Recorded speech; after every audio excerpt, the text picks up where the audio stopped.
After the strong positive reception of Judgment, the team at RGG quickly decided to greenlight a sequel. The team knew that they had a very strong foundation to build off of, but the first game still had its fair share of criticisms that they would aim to improve upon with its sequel. Things like balancing out and expanding the combat mechanics, making all of the game's detective mechanics more engaging, and writing a main story that's even more suspenseful and thrilling than the first were all goals that the team clearly outlined from the very beginning of the game's development. And the biggest one of all, the desire to make the game still stand out and feel unique when compared to the first one through the evolution of these mechanics, as well as a massive overhaul to the side content and open world. And since the game's release in September 2021, Lost Judgment has become a bit of a divisive one within the community. I've seen numerous fans say that this is one of, if not just their favorite entry in the entire Yakuza franchise, but I've also seen plenty of fans say that this is one of their least favorites. So over the last couple weeks, I've sunk a little over 60 hours into my first playthrough of Lost Judgment to answer one question. Did they pull it off? Well, let's talk about it. But before getting too far into the video, I should mention that this is the 20th in a series of videos where I'm playing every single game in the Yakuza series for the first time in release order and reviewing them as I go along. You don't have to have seen the other videos in order to enjoy this one, but I would highly recommend that you've at least seen my video on the first Judgment game, as I'm obviously going to be comparing Lost Judgment to its predecessor quite a bit throughout the video. So if you're interested in checking out the other videos either before or after watching this one, I'll have the full playlist linked in the description below.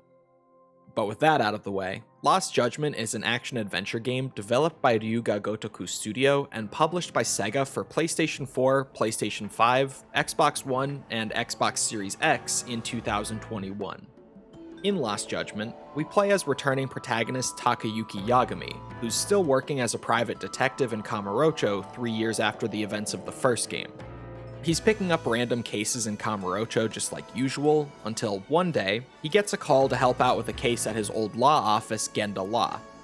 They're defending a former police officer who was arrested for groping a woman on a train, with the case seemingly just being an open and shut sexual harassment case at first. However, during the defendant's hearing, he keeps saying weird things, almost implying that he wants to be found guilty. And once his guilty verdict is announced, he stands up and announces that the police should be able to find the body of one Hiro Mikoshiba in an abandoned building in Isazaki Ijincho. And sure enough, just as that happens, fire crews respond to what seems to be red smoke coming out of an abandoned building in Ijincho, and find a huge arrow made of lit up flares by a window pointing towards a dead body, with this dead body then being identified as Hiro Mikoshiba in the coming days. As if that wasn't weird enough on its own, the defendant and Mikoshiba are actually linked by a suicide case from 4 years prior in which the defendant's son took his own life after allegedly being bullied by Mikoshiba in school. On top of that, the estimated time of death for Mikoshiba is the exact same time that the train groping took place. And after the defendant is sent to prison for the groping, a video suddenly goes viral online of him killing Mikoshiba and clearly showing his face to the camera afterward. And not wanting to admit that they made a mistake, the police and the public court quickly dismissed the video as being doctored, and the bizarre prediction of where the body would be as being just that, a bizarre prediction. So Yagami gets pulled into investigating both of these cases to try to figure out which one of them is real and which one is not, as obviously one of these things has to have happened, but it's not possible for both of them to have happened. So the driving force of the main story is to figure out which one is true and which one isn't, as well as potentially expose the justice system for prioritizing its own positive image over pursuing the truth. I found this setup for the main story to be just as good as the one in the first Judgment, if not even better, and the mystery that plays out from that point on was also similarly enjoyable for me. I've seen a lot of people talk very negatively about the main story of Lost Judgment, but I honestly couldn't understand why after playing it for myself. People tend to joke about the whole thing being nothing but bullying and silly high school drama, and while those elements are absolutely present in the story, the bullying felt more like a driving theme for the murder mystery, and the high school drama just disappeared entirely after the first 2 or 3 story chapters. And I actually found the mystery aspects to be even better than the first games here, with the 2 crimes that were committed at the exact same time by the exact same man being a hook that pulled me in immediately, and the whole process of trying to figure out which one didn't actually happen as we initially thought being incredibly entertaining. I mean, seriously, the way that they make the player bounce back and forth between suspecting that the groping was faked and then the murder was faked and then back to the groping being faked is damn near masterful. A lot of the new characters, especially the new antagonists like Akatsu and Soma, are also just awesome in this game, and all of the returning characters from the first game are as great as ever, especially Kaito. He's still the best character. The real standout of the cast in Lost Judgment, though, has to be the new character Kuwana. Kuwana is a sort of private detective himself down in Isazaki Ijincho, and serves as a rival for Yagami right from the beginning of the story. And while getting too deep into his character would require a lot of massive spoilers for the main story, I just felt like it was necessary to at least mention that he's easily one of the most interesting characters the series has introduced in a while, and he was hands down the highlight of any of the new characters here for me. Overall, I massively disagree with the people who say that Lost Judgment has an awful story, and thoroughly enjoyed it during my time with the game. It definitely still starts slow, and has a bit of a rocky start with all the high school stuff in the first 3 or so chapters, but once it really gets going and the mystery is in full swing, I thought this story was just as good as the first games. Now, let's quickly go over the presentation stuff. Despite coming out less than a year after Yakuza 7, Lost Judgment is a very noticeable improvement on the visuals from that game. Character models and materials look much more detailed, the environments feel much more lived in and have much more impressive lighting, and everything just has a generally more polished look that Yakuza 7 really felt like it was lacking most of the time. My only real complaints are that the daytime lighting is super blown out again, though that's just a pattern for RGG in general at this point, and not necessarily an issue with the game. And despite the character models looking better than they ever have before, there's now this uncanny, almost doll-like look to a lot of the generic NPC models you'll come across. It's kind of funny too, because by increasing the quality of the models in general, they made the main characters look fantastic, yet somehow made the NPCs look worse. And continuing one of my hotter takes from the last few videos, I wasn't a very big fan of the soundtrack in Lost Judgment either. I do think that this one was a step up from Yakuza 7's soundtrack in the sense that the electronic elements didn't feel super overdone and borderline annoying at times, but I just found that while the tracks fit the moments that they played in the game really well, none of them really stood out to me or were all that enjoyable to listen to on their own.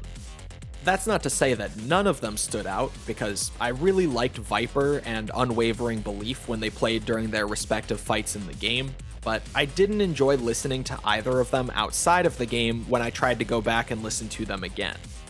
I know that a lot of people love Lost Judgment's soundtrack, but personally, I just don't think this one is for me. Finally getting into the gameplay though, let's start off in the same place my video on Judgment did, with the detective mechanics. With Yagami reprising his role as the protagonist of Lost Judgment, it's only natural that all of the detective mechanics from the first game would come along with him, and thankfully, they've had a bunch of improvements made. The first thing of note is that the frequency of these mechanics popping up throughout the main story has been significantly reduced. I was never someone who was all that bothered by them, but I know from the comments on my Judgment video that plenty of people hated how often the detective mechanics popped up, and felt like it dragged down the pace of the game.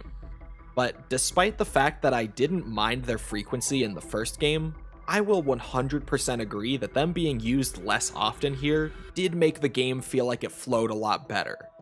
And when it comes to those mechanical improvements I was talking about, let's go one at a time, starting with the tailing missions.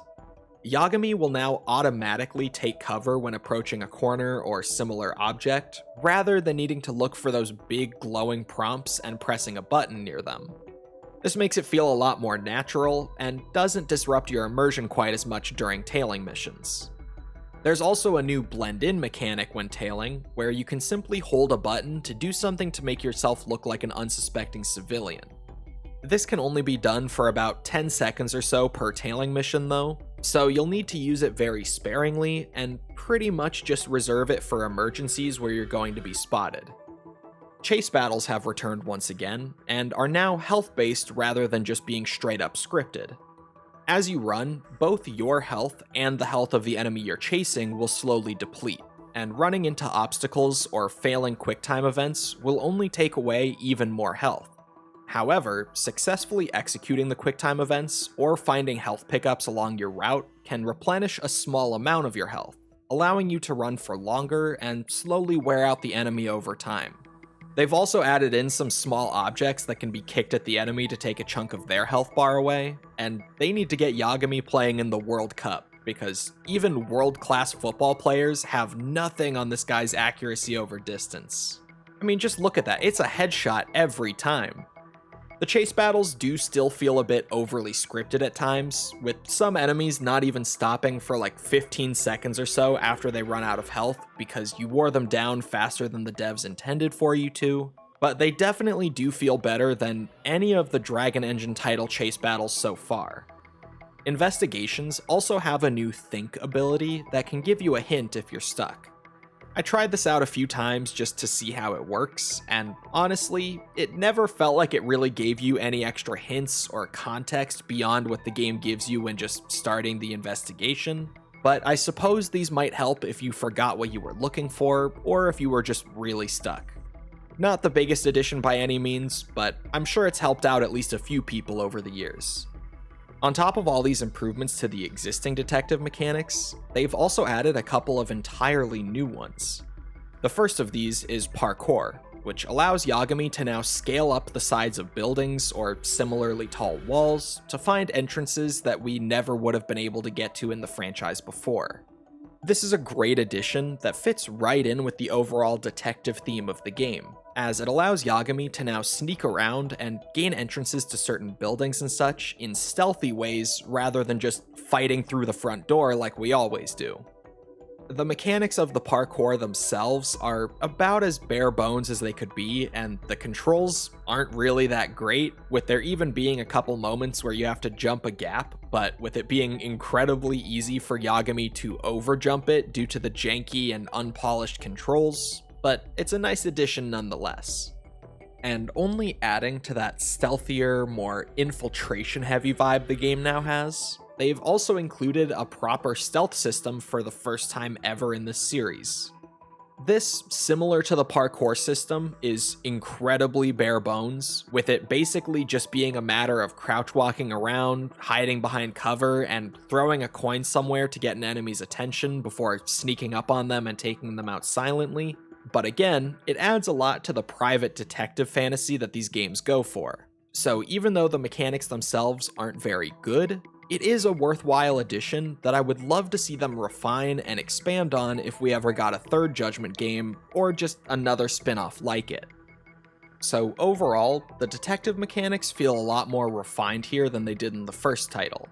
There are a ton of small additions to make them feel better, some major additions to add even more to that detective fantasy, and just much more mindful use from the designers about where these mechanics are being used throughout the story, as well as how often they're being used.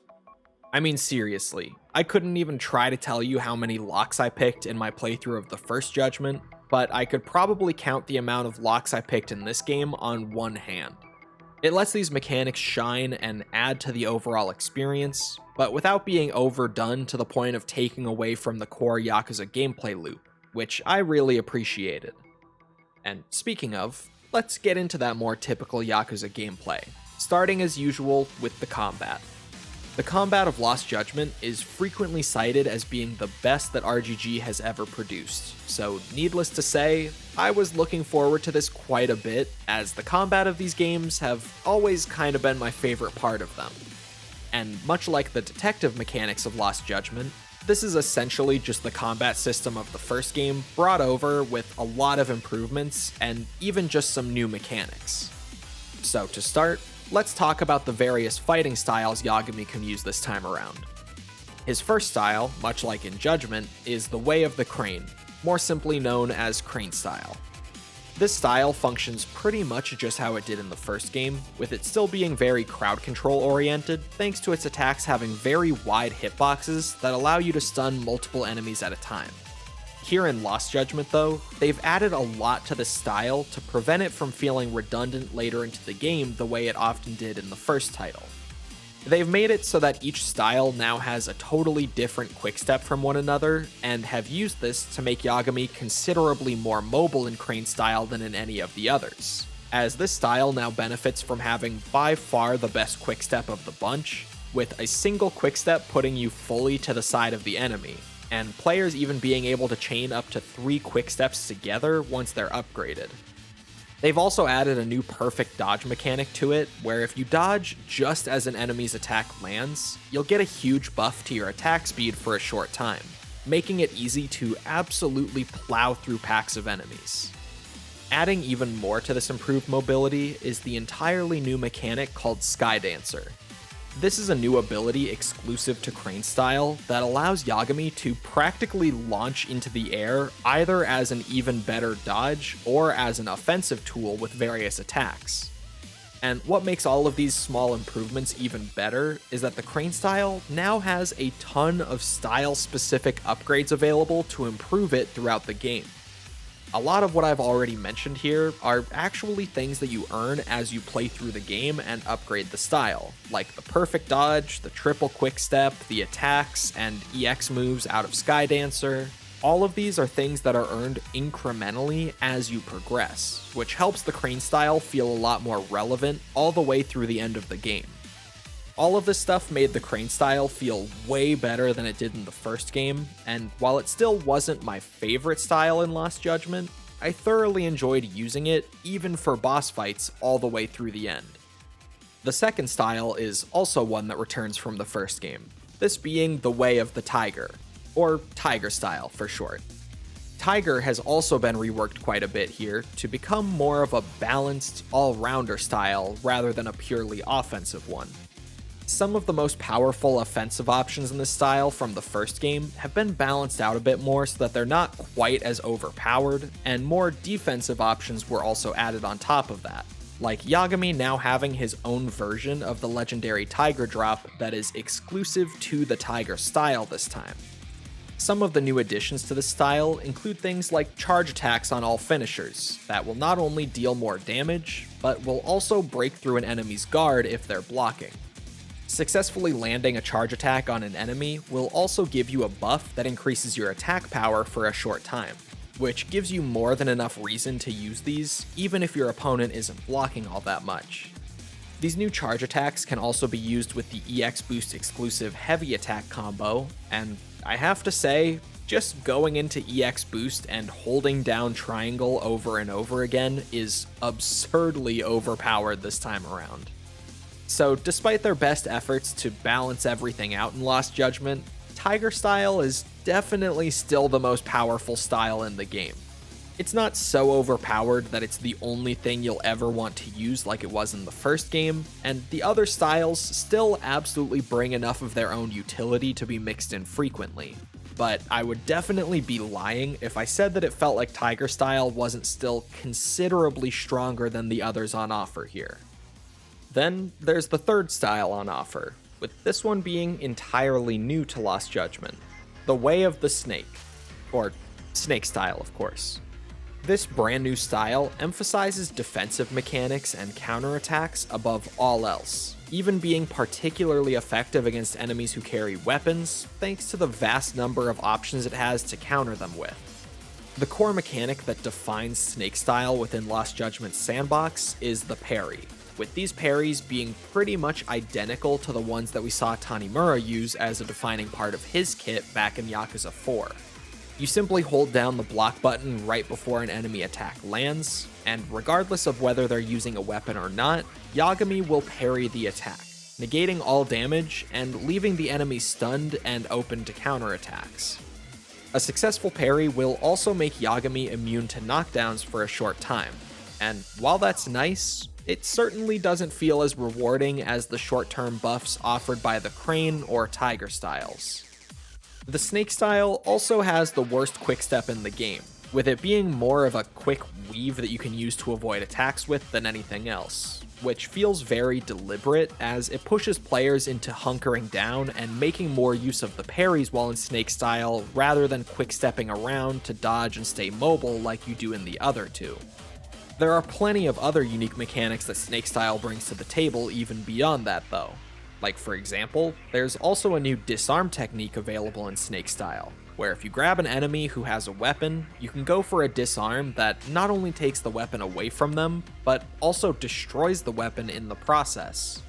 As you upgrade the style throughout the game though, you'll also unlock EX moves that allow you to counter attacks of literally every single weapon type and steal the weapon for yourself in the process, which is obviously a lot better, but will also cost you some of your EX gauge. Every single finisher and heavy attack in this style can also be extended into a grab by simply pressing the heavy attack button again right after landing it, allowing for excellent grappling and, by extension, excellent control over your opponents. So overall, it's a very solid defensive style with a lot of unique mechanics, and I love a good defensive, counter-heavy playstyle, so I was super excited when Snake was first introduced at the start of the game. That being said though, I found it fairly lacking since it has very few useful options outside of just parrying and countering. I love a playstyle that centers around these sort of mechanics, but those mechanics need some offensive options to mix in when enemies aren't attacking you. Otherwise, they don't really feel all that smooth to play. Snake style is definitely lacking some strong offensive options, which certainly makes it stand out from the others, but also makes it feel like the least useful style of the three. I mean, just try to go through a boss fight using only Snake style, and you'll quickly realize that you're pretty much just parrying and slowly whittling away at the enemy's health over what feels like an hour. It's a fun style, but it just feels like it needs one of those strong second drafts like what Crane and Tiger got here. So here's hoping that we can maybe someday get a third Judgment entry and Snake style can really come into its own there. Overall though, I really enjoy the three styles of Lost Judgment, and I definitely enjoy them way more than I did the first game's styles. The first Judgment has a major issue with Tiger just being so much better than Crane that you never really have a reason to swap off of it, leading to the inclusion of a style system in the first place feeling somewhat redundant. Here in Lost Judgment though, each style fits a unique role and has distinct strengths and weaknesses when compared to the others that make them worth using in certain situations. And even though Tiger is still undoubtedly the strongest of the three, I found myself using all of them frequently all the way through the end of the game, which is a huge improvement over the first Judgment title. And yes, I know that there's a fourth style that was sold as post-launch DLC, but I'm not going to be talking about that here. Not yet, at least. Now for our heat system, the EX gauge from Judgment returns and works largely the same as it did there, but as is becoming a pattern in this video, with some minor tweaks.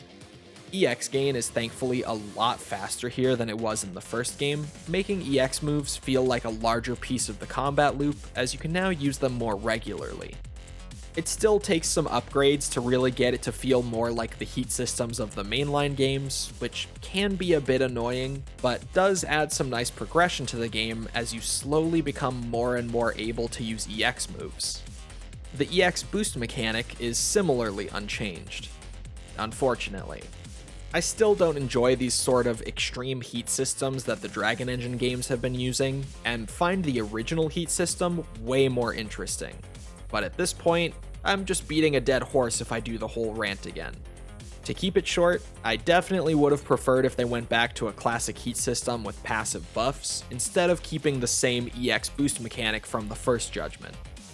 Thankfully though, the EX moves still look amazing here, and there's way more of them this time around thanks to all the new abilities, and of course the new style that they added with this game. The only EX move that I actually don't really like in this game is the new low health punch spam move, because the one in the first game just felt so visceral, and the one in this game just feels very goofy. Overall, the EX system in Lost Judgment is still fine and gets the job done, but I still find it very lacking compared to the pre-Dragon Engine game Heat systems. Now for some more general combat things, the unique wall bounce and leapfrog mechanics of the first game return here and work exactly how they did there. But weirdly, I never felt the need to use them this time around, despite the fact that they were such central mechanics in the first game. In fact, I never really felt like making use of the environment in general mattered all that much, because I was just so capable with the fully fleshed out styles this time around. On one hand, this is a good thing, but on the other, it definitely made the combat feel a bit more mindless this time, as I never really had to be planning ahead or be mindful of my positioning.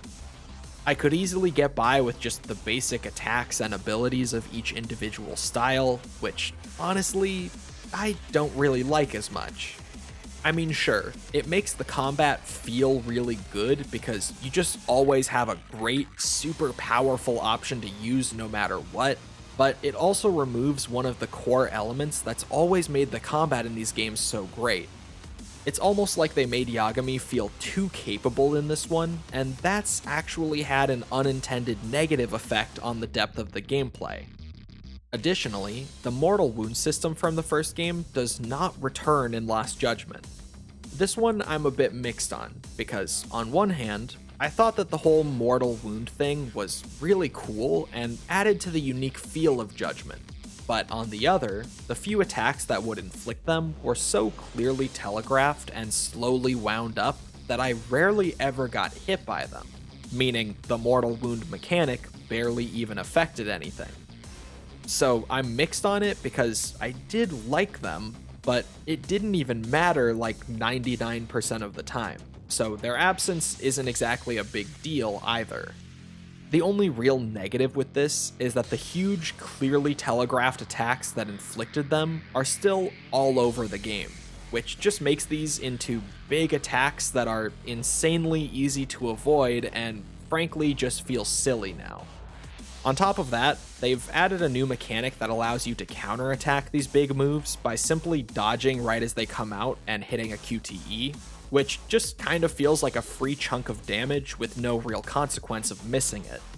And it also feeds into that thing I was talking about before with the wall jump mechanic not being all that necessary anymore, because in the first Judgment, you could use a wall jump attack to cancel out these big attacks, but now in Lost Judgment, you can achieve an even better effect by simply dodging.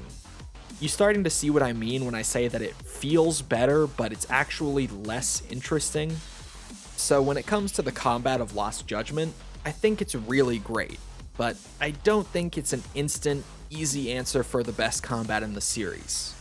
There's a lot to love here, but there are a lot of things that other games in the franchise have frankly done better, and even some combat systems from prior games that I probably still enjoyed more overall.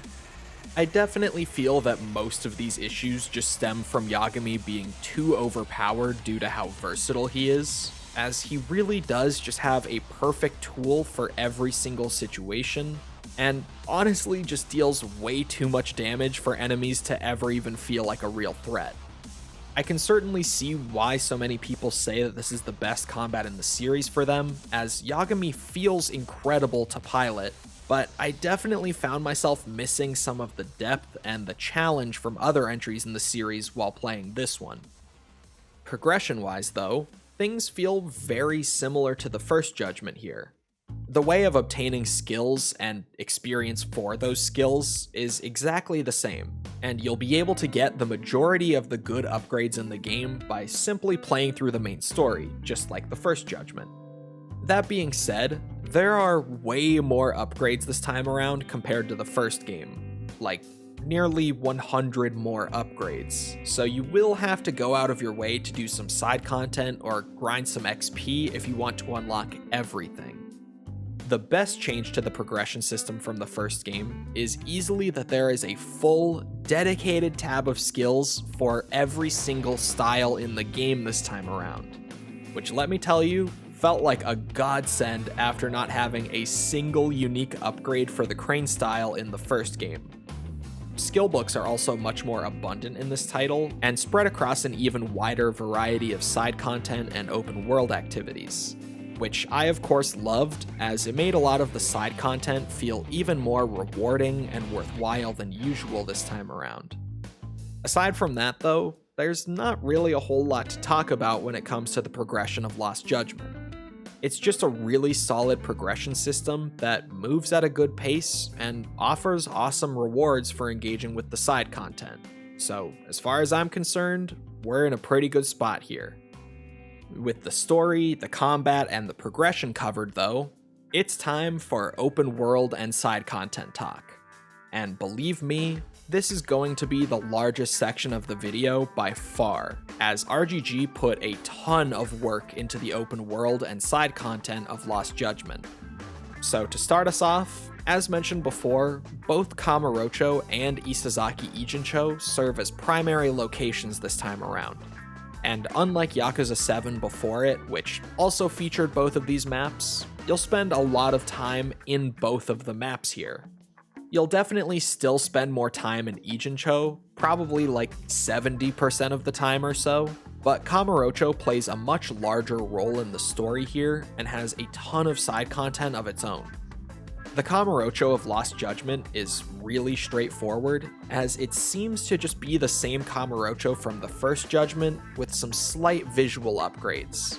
But Ijincho has actually been changed up quite a bit, with certain areas from Yakuza 7 no longer being accessible here, and plenty of new areas being added onto the edges of the map to make up for it.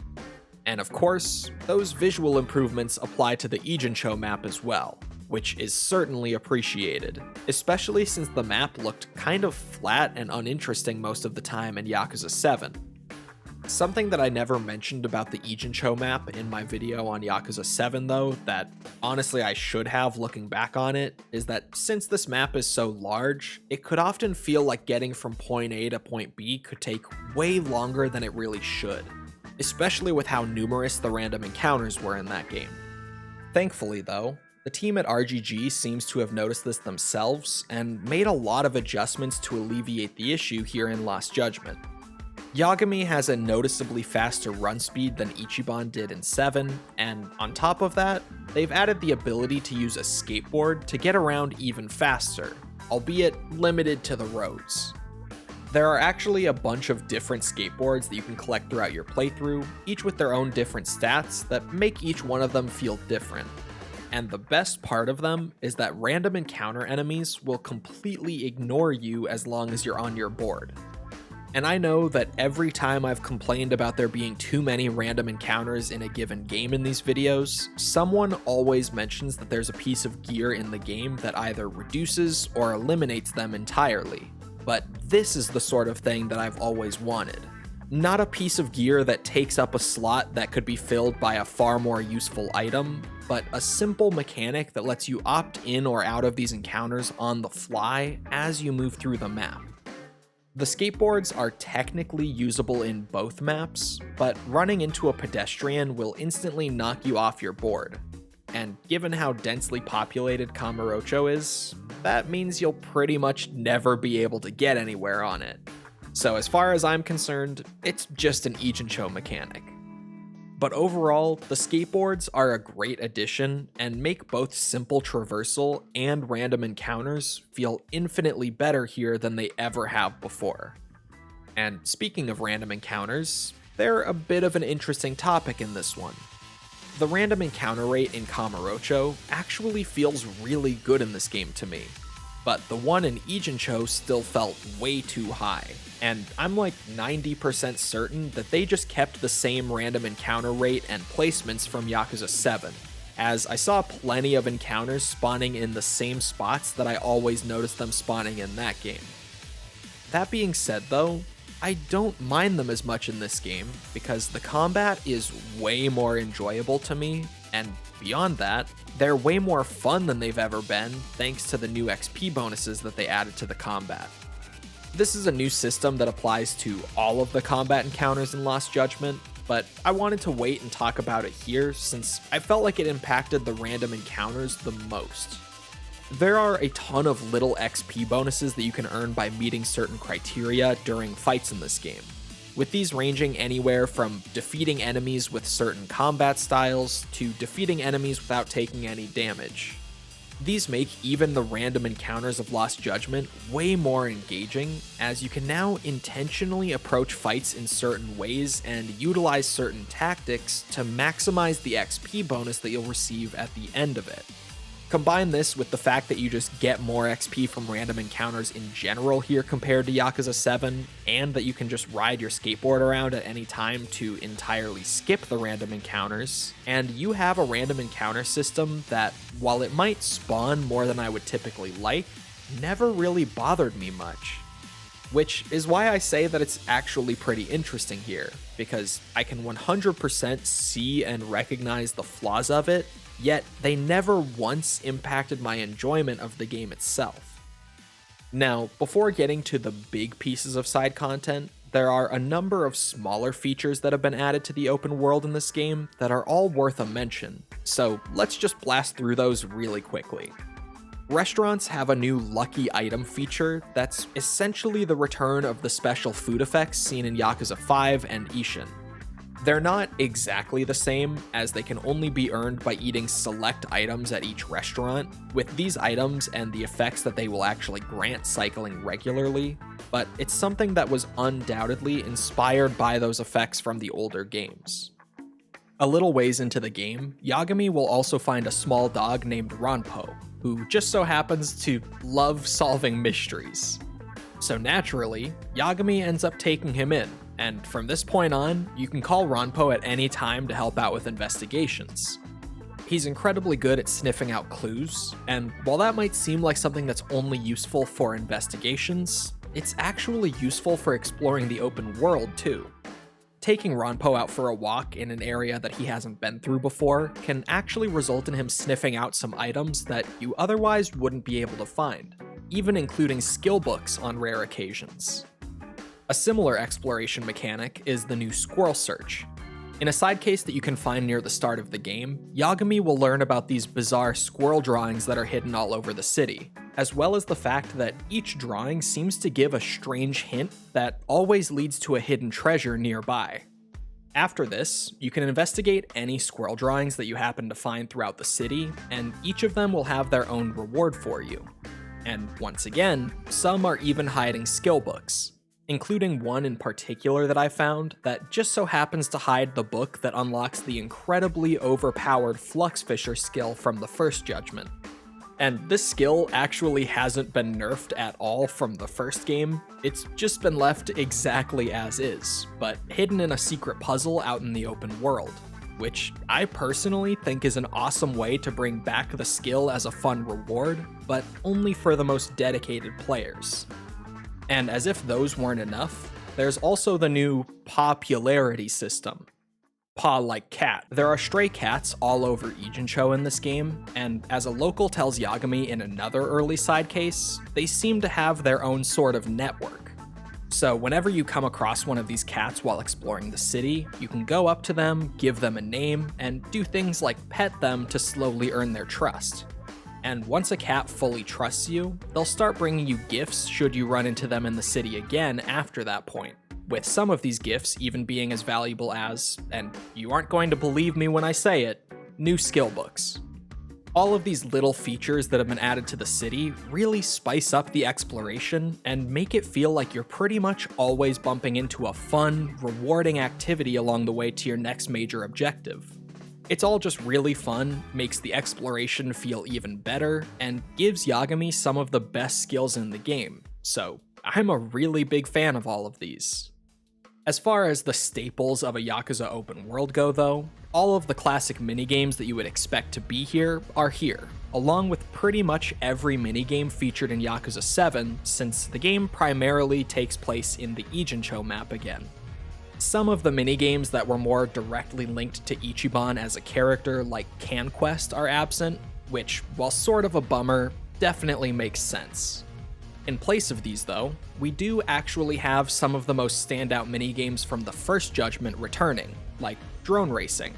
The Drone Racing League has made a comeback and set themselves up in Ijincho, which is nice from a gameplay standpoint, as it means we have a whole new set of courses to race through on the new map.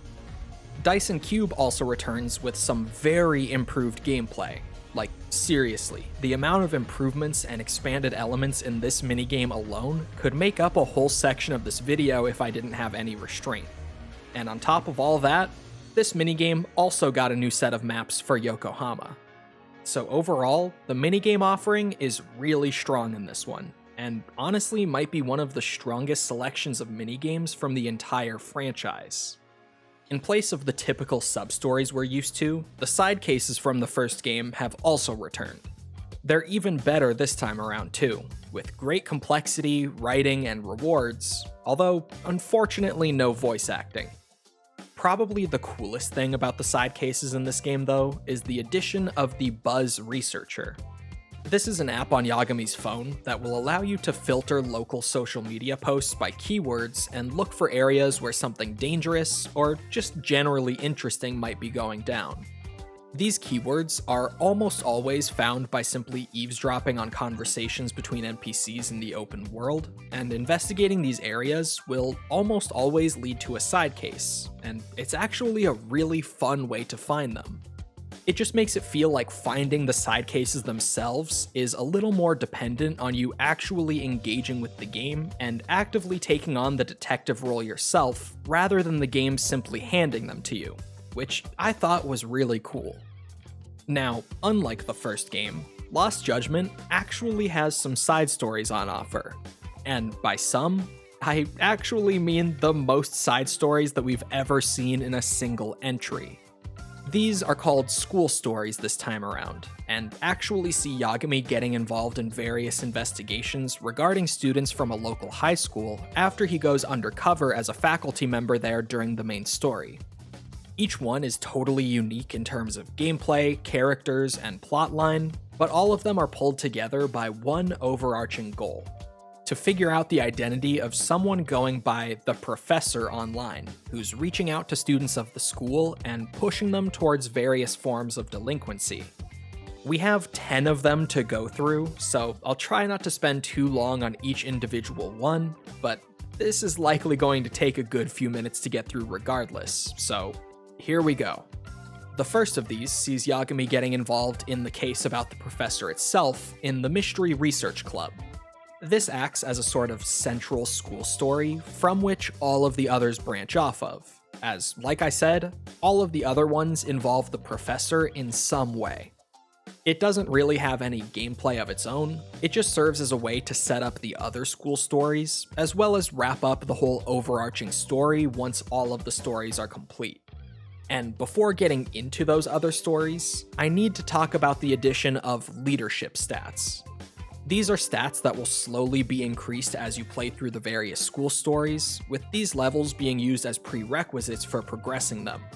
It seems really cool at first, but you quickly realize that the only reason these stats exist is to progression gate certain school stories until later on, and push you into bouncing around between them and putting an equal amount of time into all of them.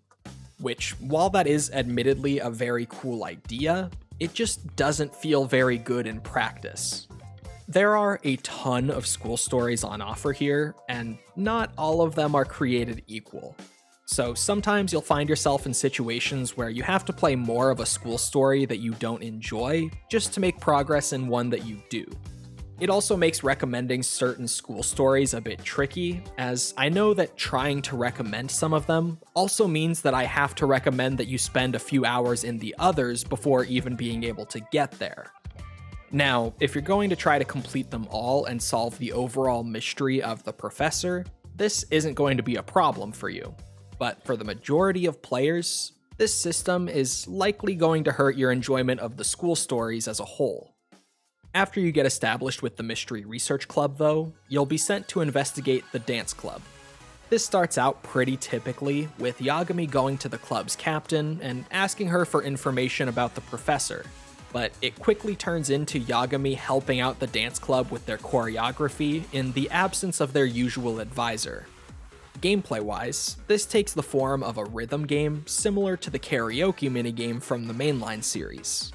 You simply hit the buttons in time with the rhythm, and Yagami will dance away. There is a light progression system included here, with the team going to dance meets after every few practices to compete, and Yagami being able to go around town to buy the team various costumes that will grant certain bonuses. But it's all pretty simple stuff for this one. It's fun for what it is, and a great introduction to how silly and lighthearted the school stories can get, but definitely one of the more tame ones in terms of gameplay. After you progress through the dance club a bit, you'll also unlock access to the Robotics Club. This school story sees Yagami checking out the Robotics Club after the appearance of a small thief robot going around Ijincho, which somehow leads to him helping out with piloting the club's robots in robot battles against clubs from other schools around the country, and even helping them out with the design process of those robots. In gameplay, this takes the form of us actually controlling this little robot battle minigame where you fight the opposing team over territory, and the team with the most territory when the battle's timer ends wins the whole thing. Destroying other robots will put them on a 10-second respawn timer, and likewise, if your robot gets destroyed, you get put on a 10-second respawn timer. So it's not an instant game over if your robot gets taken out, but it does give the opposing team a lot of free time to take a ton of territory from you. Between these matches, you'll be able to help build new parts for your robots, design them, and try to optimize them for whatever tactics you're planning to use in your upcoming matches. Most of the components that you'll need to craft these parts are earned through the battles themselves, or just found laying around throughout the city. But some of the higher end components can only be purchased from specific shops somewhere in Ijincho, which can really suck when you don't know where to get it and just end up running around this massive map checking every single shop. Overall though, this one was a lot of fun, and had some of the strongest characters out of any of the school stories as well, so I was a big fan and I would likely recommend it. After getting a solid amount of progress in with the Robotics Club, you'll gain access to the Boxing Gym. This is the first one that actually takes place outside of the school itself, and sees Yagami looking into a kid from the school potentially participating in illegal boxing matches. To progress through the story, Yagami will actually have to join up at the gym and practice by sparring other members and learning new techniques little by little. These sparring matches actually come with their own entirely unique combat system that's true to actual boxing, which I absolutely loved, as it almost felt like I was playing one of the Kudohyo games again. And those of you who have been keeping up with the series will probably know that Kudohyo 1 is still my favorite Yakuza title. As you defeat opponents, you'll be able to learn their signature techniques by paying the coach for some extra one-on-one training, which allows you to expand your boxing moveset as you progress the story. And of all of the school stories on offer here, the boxing one definitely had my favorite characters and actual story out of all of them. So between the awesome gameplay, simple yet cool progression, and a great story on top of that, this was the best school story of the bunch for me by a long shot. I would absolutely recommend that every single player at least progress the stories enough to get to the Boxing Gym and check it out for yourself if you never have before. It really is just that good and is easily one of the highlights of Lost Judgment as a whole. Then, after getting a decent way through the Boxing Gym, you'll unlock access to another school story that takes place outside of the school itself, the Biker Gang. Yagami goes undercover in the gang to investigate the rumor of a kid from the school actually having become the leader of the gang, which he quickly finds out is true.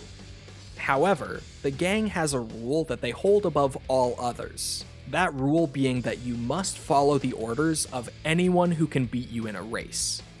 So in terms of the gameplay, This school story sees Yagami getting into death races with prominent members of the gang. Cutthroat races where you simply have to cross the finish line before your opponent by any means necessary. So you have to manage your speed, drift around tight turns, and try to take your opponents off the road by bashing them, all while dodging whatever attacks they might be throwing back at you. Through winning these races, Yagami can slowly climb the ranks himself, and eventually get to tell the kid leading the gang to dissolve the whole thing if he can beat him in a race. As you progress the story, you'll also be able to upgrade Yagami's bike back at the garage between races, and even be able to unlock new bikes, all of which are signature bikes from the most prominent members of the gang that you've already beaten, much like what we saw with the signature carts back in Yakuza 7's Dragon Kart side story. This is another really good one, and while I wouldn't recommend it as highly as the boxing gym, it's probably still worth checking out at least a little bit.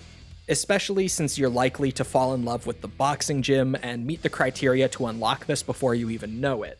And no, I'm not biased in thinking that, it's actually just a fact. Now, those 5 school stories that we just went over are all quite long and extensive, but there's another 5 that are much shorter and simpler offerings, which can all also be progressed in whatever order you please once you meet the conditions to unlock them. The first of these simpler stories is the Photography Club, which sees Yagami trying to protect one of the club's members after she decides to go around taking pictures of students who are committing crimes to try to guilt trip them back into being good students. Yeah, I know, it's a terrible idea. Since Yagami is quite the photographer himself thanks to his occupation, he also helps her take the pictures, meaning that the gameplay of this story just involves going to where the crimes are about to be committed and trying to get a clean shot of the crime itself. After this, the girl uses the picture to guilt trip them, but this almost always just ends up pissing them off and they end up trying to beat you guys up to get the picture and destroy it. So ultimately, you just take a picture, get in a quick fight, and then repeat this a few times before the story is over. It's a very short story that doesn't actually introduce any new gameplay or mechanics, so I'm personally not a big fan of this one. The next story is simply called Skaters. This sees Yagami investigating a group of skateboarders going around spraying graffiti throughout the city, which, of course, ends up pulling him into a conflict between 2 different groups of skaters, as well as competing with them at the local skate park to settle things between them. This leads to a decently fun little minigame where you go around the park performing tricks, but this minigame just doesn't feel very fun since the skateboarding controls don't feel made for anything other than basic traversal, and the tricks themselves are simply performed by riding up to a ramp and then passing a quick QTE prompt to do the big trick. You do earn skate shop points by skating in the park and getting good scores, which allows you to buy new skateboards and even some skill books for skills that allow you to use the skateboard in combat, but aside from the skate shop rewards, this one isn't much to write home about either. Next is the one that was probably the best of the simpler school stories, that being the Esports Club. This one sees Yagami investigating a cheating allegation at the school's esports club, and the club's main game that they happen to compete in is Virtua Fighter 5 Final Showdown. So to work your way up to the captain of the club and play against him to see if he's cheating, you have to work your way up a ladder of increasingly difficult opponents in Virtua Fighter 5 as you take on each member of the club. And I have to say, even though I'm more of a Tekken guy than a VF guy, this is just a really fun little ladder to climb. And now that we know that RGG themselves are developing the long-awaited Virtua Fighter 6, it was just really fun to see them pay so much homage to it here a few years ago, and also to get a fun reason to warm my Akira back up after so many years of hardly touching VF. This one is just as simple as the last couple, but definitely a step up in terms of the pure fun factor if you ask me. Though, maybe that's just because I enjoy a good 3D fighting game. Next up, we have the Casino. This one sees Yagami investigating a rumor that a student from the school is secretly going out and gambling in an underground casino somewhere in Ijincho, which of course sees him needing to find the casino itself, and then investigating the players there once he's in. This is probably the shortest school story of them all, as once you enter the casino, you literally play a single hand of poker, complete a single simple puzzle, and then play another single hand of poker before it's over. It's so short that it's hardly worth talking about, and you hardly even get to play any casino games during the story itself, so I was pretty disappointed by this one. It's a good idea, but it's just way too light on content. And finally, we have the 10th and final school story, this being the girls' bar. Yagami hears that a student from the school recently visited a local girls' bar and told one of the employees there that he knew the professor. So Yagami goes to the bar himself in the hopes that he can ask her what she knows. To talk to the girl that the student talked to though, you have to be a regular at the bar who has the approval of all the other girls there. So instead of this being one simple conversation, players will need to go to the bar regularly and drink or play darts with the various girls at the bar to up your reputation among them and eventually work your way up to the girl the story centers around. As you get close with each of the girls there, you'll get a small side case helping them out with something in their personal lives, and completing these side cases progresses the overall story. This is another really simple one, but it's decently fun and pretty short, so while it's not the best of the bunch, it's definitely not the worst of them either. Overall though, the school stories are great. Not all of them are, as some definitely feel lacking compared to the others, but on the whole, this is a really great set of side stories for the game. The school theme feels a bit weird at first, but once you adjust to it being the more lighthearted alternative to the main story content, it can be really nice to come back to in between main story chapters. And again, if nothing else, you should at least check out the robotics club, the boxing gym, and the biker gang, as those are definitely the best of the bunch here. And on the whole, Lost Judgment's side content is really great. It's kind of crazy considering how little side content the first Judgment title had, but this is legitimately one of the strongest side content offerings from the entire Yakuza franchise. From all the little open world activities, to the minigame selection, to the awesome side cases and the school stories, it feels like there's just always a wealth of fun and rewarding content to engage with outside of the main story. I genuinely spent more time during my playthrough doing side content than I did actually playing through the main story, because I would always want to just go check something out a little bit to get a feel for it and be able to learn what it's about for the sake of this video, but then I would get carried away and just spend hours on it before I even realized. It's all really good stuff, and if you're someone who loves the open world and the side content of the Yakuza franchise, then Lost Judgment is absolutely a must-play title for you for the side content alone. And in the interest of wrapping up this already lengthy video, I enjoyed Lost Judgment a lot, though not quite as much as I had expected I would based on the way the community talks about this one. There's a lot about this game that is way better than the first, but I also felt like there were a lot of little things that didn't feel quite as good, and all of those progressively added up throughout my playthrough and made this a title that I really only enjoyed a tiny bit more than the first one, rather than one that I felt was a substantial improvement. I know that the general consensus is that Lost Judgment is way better than the first game aside from the main story, but I enjoyed the main story of this one almost equally, enjoyed the combat pretty much equally, albeit for different reasons, and felt that the only significant improvement was the side content offering. That being said, I already really enjoyed Judgment, so being a slight upgrade to that still puts Lost Judgment up there with some of my favorite titles from the franchise. It's just more of a top 10 than a top 3 for me. So at the end of the day, I'm going to give Lost Judgment an 8.4 out of 10. That's going to wrap up this video, but do be sure to check out my other Yakuza videos if you haven't already, or if you're looking to branch out a bit, maybe check out the series we did a while back where I played and reviewed every game in the Metal Gear series. Thank you for watching, and a very special thank you to our channel members and patrons who make series like this one possible. And before you go, definitely check out the poll that I've put in the pinned comments below for what games you guys would be interested in me covering after the Yakuza games. We've only got a few Yakuza games left to go, so I've put together a huge list, and I mean a massive list, that you guys can choose as many as you want from. So keep in mind, you can select as many as you would be interested in, instead of just choosing your one that you would prefer the most. If you enjoyed the video, be sure to leave a like and help me out with the algorithm, subscribe to the channel for more videos like this one, and I hope to see all of you right back here for the next Yakuza review.